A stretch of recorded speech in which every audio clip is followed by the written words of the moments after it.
बिस्मिल्लाहिर्रहमानिर्रहीम। अस्सलाम वालेकुम दोस्तों, आज मैं फिर एक बार आपको इन्फो फॉर यू चैनल के अंदर खुश आमदीद कहता हूँ। आज मैं आपके सामने एक नई वीडियो लेकर हाजिर हूँ, जिसके अंदर आज हम सीखेंगे अकाउंटिंग के अंदर आपने सिंपल ट्रांजैक्शन किस तरह बनानी है। फर्स्ट ऑफ ऑल मैं आप दोस्तों को ये दिखा दूँ जो मेरे क्लासमेट्स हैं कि सर ने जो लास्ट टाइम लेक्चर पढ़ाया था उसका स्क्रीनशॉट मेरे पास यहाँ मौजूद है।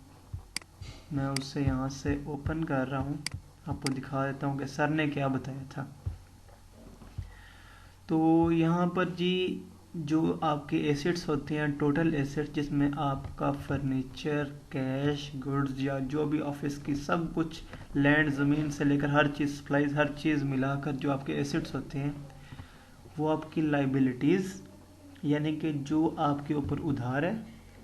उसके बाद ऑनर्स इक्विटी, जो इतने ऑनर ने पैसे इसके अंदर इन्वेस्ट किए हैं स्टार्टअप के अंदर, या जितने भी उसने इन्वेस्ट किए हैं वो, और रिटेन अर्निंग, जो आपका मुनाफा हुआ है इसके अंदर। जो एसेट्स होते हैं यहाँ आपको नीचे नज़र आ रहा होगा कि ये कैश है, फर्नीचर है और गुड्स है।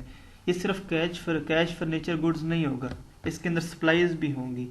इसके अंदर ऑफिस का जो लैंड होगा उसका भी खर्चा होगा, जो हमें वो क्वेश्चन में बताएगा कि ये क्वेश्चन है। फर्स्ट ऑफ ऑल जो सर ने बताया था मैं वो आपको एक्सप्लेन कर दूं थोड़ा सा, कि अगर ऑनर 5 लाख रुपए कैश इन्वेस्ट करता है अपने बिजनेस के अंदर, तो वो ऑनर्स इक्विटी में भी हम यहाँ 5 लाख लिखेंगे कि ऑनर ने 5 लाख रुपए दे दिए, हमारे पास 5 लाख रुपए कैश भी आ गया।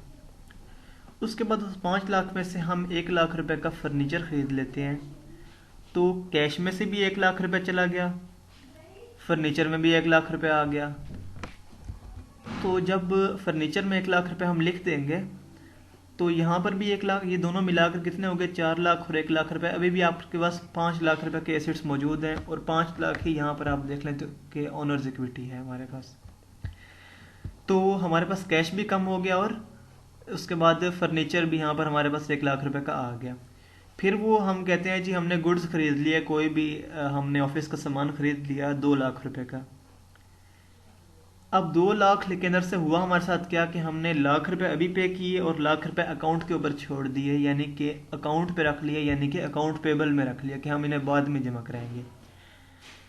यहाँ लाख रुपए आ गया, यहाँ ऐड हुआ लाख रुपया, उसके बाद लाख रुपया यहाँ से माइनस हो गया, तो टोटल ये दोनों मिला के 2 लाख हुए, और 2 लाख के हमारे गुड्स आए। अब टोटल यहाँ अगर हम गिनती करें तो ये हो जाएंगे 3 लाख, एक 4 लाख और 2 6 लाख रुपए। यहाँ पर देख लेते हैं कि 5 लाख और एक ये 6 लाख रुपए। इसका मतलब है कि हमेशा जो आपके एसेट्स हैं वो लाइबिलिटीज़, ऑनर्स इक्विटी और रिटेन अर्निंग के बराबर होंगे, यानी liabilities plus total honours equity इसके बराबर होंगे आपके जो हमेशा एसेट्स हैं। अगर ये बराबर नहीं है इसका मतलब है कहीं ना कहीं कोई मिस्टेक ज़रूर है। अब यहाँ पर मैं आपको दिखा दूँ कि जो प्रैक्टिस एक्सरसाइज हमें मिली थी, उसके लिए जो हमने करना था इसके ऊपर वर्कआउट, वो ये थी कि एक ई लर्निंग एजेंसी है, उससे हमें 30,000 रुपये रिसीव्ड हुए हैं कैश। इसका जहाँ मैंने सॉल्व किया है मैं आपको वो दिखा देता हूँ एक सेकंड के लिए। यहाँ पर मैं आपको ओपन करके दिखा देता हूँ, मैंने माई ड्राइव में सेव किया हुआ है उसे।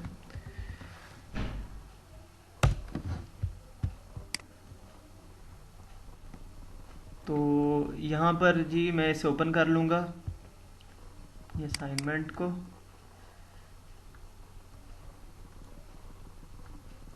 ये अभी आगे ये हमारा जो फर्स्ट न्यूमेरिकल है उसे मैंने यहाँ पर सॉल्व किया हुआ है।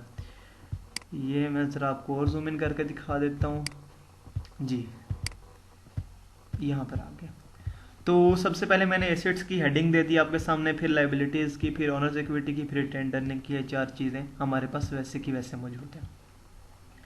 फर्स्ट ऑफ ऑल आप देख लो यहाँ जो आपको क्वेश्चन के अंदर पहला उन्होंने पहली ट्रांजैक्शन बताई थी, वो क्या चीज़ है कि आपको 30,000 रुपये रिसीव्ड हुए हैं। इट मीन्स दैट कि आपके पास 30,000 रुपये कैश आ चुके हैं पहली ट्रांजैक्शन के अंदर। यहाँ मैंने 1 लिखा हुआ है, ये आपको नज़र आ रहा होगा। 30,000 रुपये, ये मैं आपको जूम इन करके दिखाता हूँ, ये 30,000 रुपये आ गए। और अब ऑनर्स इक्विटी में भी हमने, ऑनर कैपिटा के अंदर हमने 30,000 रुपये लिख दिए। तो पहली ट्रांजैक्शन हमारी कंप्लीट हो गई है। अब दूसरी ट्रांजैक्शन की तरफ आ जाए कि हमने 20,000 रुपीज़ लैंड के लिए, यानी कि हमने ज़मीन के लिए 20,000 रुपये पे किए हैं। इट मीन्स दैट कि आपने 20,000 रुपये की लैंड खरीदी है, 20,000 रुपये हमने लैंड में ऐड कर दिए और कैश हमने उन्हें जो 20,000 रुपये भरा है वो यहाँ से माइनस कर दिया, तो टोटल मिला के हमारे पास कैश 10,000 बच गया और ये हमारे पास 20,000 रुपये की लैंड बच गई। 20,000 और 10,000 हमारे पास 30,000 ही होते हैं, जो कि हमारे अभी तक ऑनर्स इक्विटी के इक्वल है।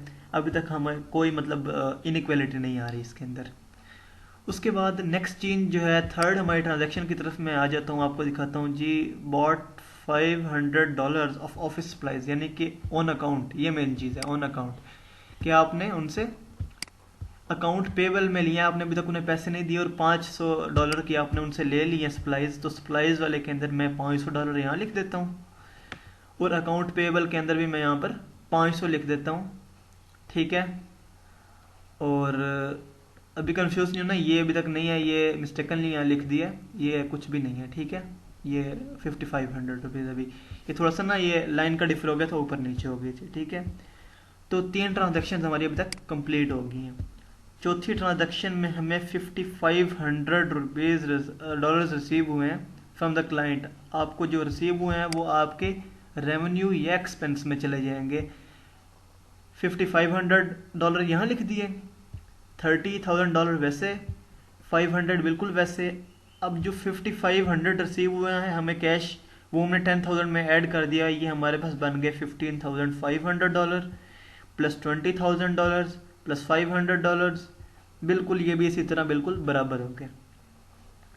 देन आ जाते हैं हम अपनी फिफ्थ ट्रांजैक्शन की तरफ कि आपकी पांचवी ट्रांजैक्शन कौन सी हुई है। तो आपने $3,000 की अपने क्लाइंट्स को सर्विसेज प्रोवाइड की हैं, बट आपने उनसे अभी तक पैसे नहीं लिए। अब पहले तो हम उधार ले रहे थे, अब उन्होंने जिस तरह कहते हैं ना डेबिट और क्रेडिट, ये आपने उन्हें उसके ऊपर करके दिए हैं, क्रेडिट पे करके दिए हैं, सॉरी डेबिट पे करके दिए हैं, क्रेडिट पे करके दिए हैं। मैं एक minute, let me check.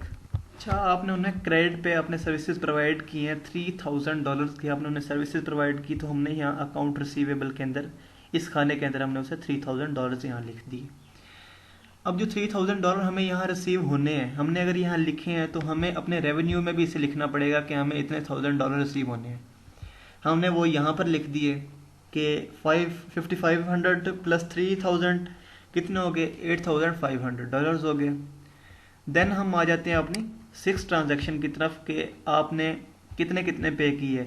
For example हमने कंप्यूटर जो है रेंट हमने $600 पे किया है, ऑफिस रेंट $1,100, सैलरी आपने 1,200 और यूटिलिटीज़ का आपका आ गया जी $400 का खर्चा।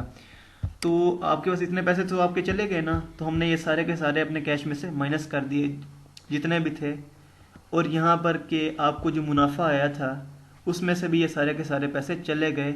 आपने सारे के सारे अपने बिल वगैरह जो भी आपने पे करने थे वो पे किए, तो आपके रेवेन्यू में से ये कट गए, एक्सपेंस में आ गए ना ये चीज़ें। देन हमारे पास यहाँ $5,200 बच गए, 30,000 वैसे ही, 500 वैसे ही, 3,000 वैसे, 500 वैसे, 20,000 वैसे, और ये हमारे पास जो बनना था ये हमारे पास चेंज हो गया। $15,500 में से जब ये सारा कुछ माइनस होगा तो ये $12,200 बन जाएंगे। देन आ जाते हैं हम अपनी सेवंथ ट्रांजैक्शन की तरफ कि आपने $300 पे किए हैं। ट्रांजैक्शन 3 जो हुई थी उसके लिए, ट्रांजैक्शन 3 क्या हुई थी कि आपको 500 आपने डॉलर का लिया था ऑफिस सप्लाईज, बट उधार लिए थे आपने ये सारे के सारे, तो आपने अंदर से 300 पे कर दिए। आपने जो 300 पे किए वो आपके कैश में से भी कट गए। जब वो आपके कैश में से कट गए तो हमने यहाँ पर 11,900 बच गए हमारे पास, बाकी सब कुछ वैसे ही। अब जो आपने $500 उधार पे करना था उसमें से आपने 300 दे दिए हैं, तो आपके पास 200 बच जाने चाहिए। 200 जब बचेंगे तो 200 यहाँ लिख दिए, और 30,000 वैसे ही, 5,200 वैसे ही, डॉलर वैसे ही, बिल्कुल सेम टू सेम वैसे लिखते हैं। देन आ जाते हैं हम अपनी 8th ट्रांजैक्शन की तरफ कि ऑनर ने अपनी ग्रोसरीज के लिए $200 लिए। इसका मतलब है कि ये ऑनर कैपिटा में से कटेंगे। जब ऑनर ने कैश में से $200 हमसे ले लिए तो कैश $200 कम हो गया, उसके जो उसने अपने 30,000 पे किए थे उसमें उनमें से भी $200 कम हो गया कि उसने अपने अभी जो उसका कैपिटा है वो इतना नहीं है। अच्छा, देन हम आगे लिखते हैं उसके बाद collected $1000 from account receivable in fifth transaction. Fifth transaction क्या हुई थी कि आपने $3000 की सर्विसेज प्रोवाइड की थी उधार पे लोगों को, उनमें से आपको $1000 रिसीव हो गया है। जो आपको $1000 मिला है, क्या आप उसे अपने कैश में ऐड करेंगे ना? बिल्कुल करेंगे। अब यहाँ पर $11,700 के अंदर $1000 ऐड जब करोगे तो ये $12,700 बच जाएंगे। बट दूसरी चीज़ कि आपने जो $3000 लेने थे उनमें से भी 1000 आ चुका है, तो 1000 अंदर से माइनस कर देंगे, यहाँ पर आपके कितने बच जाएंगे? $2000 बच जाएंगे। इट मीन्स दैट आपकी 9th ट्रांजेक्शन भी कंप्लीट हो चुकी है, आपकी 2 ट्रांजेक्शन रह गई हैं। ये है जी 10th ट्रांजेक्शन पे आ जाएं आप। 10th ट्रांजेक्शन में जी मैं यहाँ पर पढ़ता हूँ, यहाँ पर क्या लिखा है कि आपने अपनी जो आपने लैंड खरीदी थी ऊपर 20,000 की, उससे आपने कॉस्ट प्राइस पे कितने का बेचा है? $9,000 का बेचा है। यानी उसमें से आपने एक मिनट, हाँ, $9,000 का आपने बेच दिया। इसका मतलब है कि जो आपके $20,000 की थी आपकी लैंड, उसमें से आपने $9,000 की बेच दी है, तो आपके पास $11,000 की बची हुई है आपकी लैंड। और आपके पास जो $9,000 उन्होंने आपको दिए हैं आपकी लैंड के, वो आपके कैश में काउंट हो जाएंगे। तो यहाँ $21,700 बच गए, ये 11,000, बाकी सारा का सारा वैसे के वैसा सेम टू सेम आ जाएगा। देन हमारी लास्ट ट्रांजैक्शन रह गई है कि paid as cash dividend. Dividend क्या होता है? कि जो आपके शेयर होल्डर होते हैं, ठीक है, जो आप कंपनी से शेयर बाय करते हैं फॉर एग्जांपल किसी कंपनी से, तो जो एंड में मुनाफा होता है, फॉर एग्जांपल आपने 105 का अगर एक शेयर खरीद लिया किसी भी कंपनी का, फॉर एग्जांपल यूबीएल का खरीद लिया है, तो वो 110 का अगर सेल हो जाता है तो आपको ₹5 प्रॉफिट है ना उसके ऊपर। तो जितना भी प्रॉफिट होता है वो बाद में कैलकुलेट करके, मतलब जितना भी आपको टोटल कंपनी को मुनाफा होता है उसमें से वो कैलकुलेट करके बोर्ड बैठकर डिसाइड करते हैं कितने हम अपने डिविडेंड को देंगे अंदर से। तो यहाँ से हमने $2,000 अपने डिविडेंड को देना है, यानी कि आपके ये एक्सपेंस या आपके ये उसके अंदर से कट जाएंगे कि आपने कितना खर्चा किया है, ठीक है, एक्सपेंसेस या रेवेन्यू में से कट जाएंगे। तो $2,000 यहाँ से कट गए, तो हमारे पास $3,200 बच गए। और यहाँ से भी आपके कैश में से भी $2,000 चले गए, तो आपके पास $19,700 बच गए। अगर मैं इन तीनों को कैलकुलेट करूँ, चारों को यहाँ से और यहाँ से इन सबको कैलकुलेट करूँ, तो दोनों का आंसर इक्वल आता है। तो इट मीन्स दैट कि जो हमने सर ने पहले हमें फार्मूला पढ़ाया था कि जो एसेट्स होते हैं वो लाइबिलिटीज, ऑनर इक्विटी और रिटेन्ड अर्निंग के इक्वल होते हैं। तो ये वाकई इक्वल हो रहा है, मैंने इसे कैलकुलेट किया, बिल्कुल ये इक्वल हो रहा है, ठीक है, और ये 100% इक्वल है।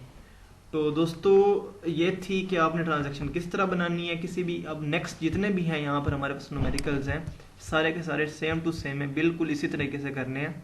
ये थर्ड है और ये देन ये फोर्थ वन है। ये 4 के 4 न्यूमेरिकल्स बिल्कुल इसी तरीके से करने हैं, सारे के सारे बहुत आसान है। मैं आपको ये PDF फाइल भी डिस्क्रिप्शन में दे दूंगा, ठीक है। और अगर कोई चीज़ समझ ना आई हो तो आप कमेंट सेक्शन में पूछ सकते हैं।